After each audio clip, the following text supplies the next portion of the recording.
मोहन एक छोटे से कस्बे में रहने वाला लड़का था। उसके माता पिता का देहांत तब हो गया था जब वह बहुत छोटा था। उसके दादा दादी ने उसे पाला और बड़ा किया। दादा एक छोटी सी चाय की दुकान चलाते थे और दादी बीमार रहती थीं, इसलिए मोहन को बचपन से ही घर और दुकान का काम संभालना पड़ा। मोहन पढ़ाई में बहुत अच्छा था, लेकिन परिवार की जिम्मेदारियों के कारण उसे स्कूल छोड़ना पड़ा। वह सुबह दुकान पर चाय बेचता और दोपहर में दादी की देखभाल करता। दादा की तबीयत भी ठीक नहीं रहती थी, इसलिए मोहन ने उनके काम का बोझ भी अपने कंधों पर उठा लिया। उसकी जिंदगी में मुश्किलें थीं, लेकिन उसने कभी हार नहीं मानी। मोहन के मन में हमेशा एक सपना था।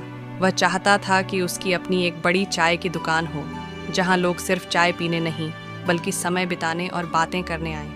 वह जानता था कि उसके पास संसाधन नहीं थे, लेकिन उसने अपने दादा की दुकान को बेहतर बनाने के लिए छोटे छोटे कदम उठाने शुरू किए। उसने चाय के साथ स्नैक्स भी बेचने शुरू कर दिए, जो लोगों को बहुत पसंद आए।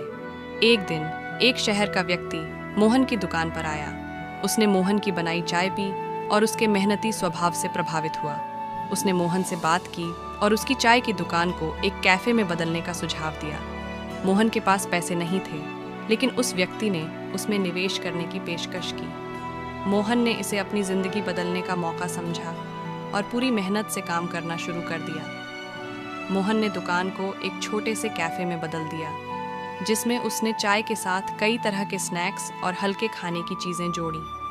उसने अपने ग्राहकों को एक अच्छा माहौल देने के लिए कैफे की सजावट पर भी ध्यान दिया। धीरे धीरे उसका कैफे कस्बे में मशहूर हो गया। लोग वहां चाय पीने के साथ साथ समय बिताने भी आने लगे। मोहन की मेहनत रंग लाई और उसका कैफे अच्छा चलने लगा। उसने दादा दादी की सेवा करना कभी नहीं छोड़ा और उनके लिए एक आरामदायक जीवन सुनिश्चित किया। मोहन ने अपने कैफे को और बढ़ाया और जल्द ही उसने उसी कस्बे में एक और ब्रांच खोल ली। मोहन की सफलता की कहानी सुनकर कई लोग उससे प्रेरित हुए। अब उसके पास पैसे की कमी नहीं थी और वह अपनी पढ़ाई भी पूरी कर सका। उसने दादा दादी के इलाज के लिए बड़े शहर में डॉक्टरों से संपर्क किया और उनकी सेहत में भी सुधार हुआ।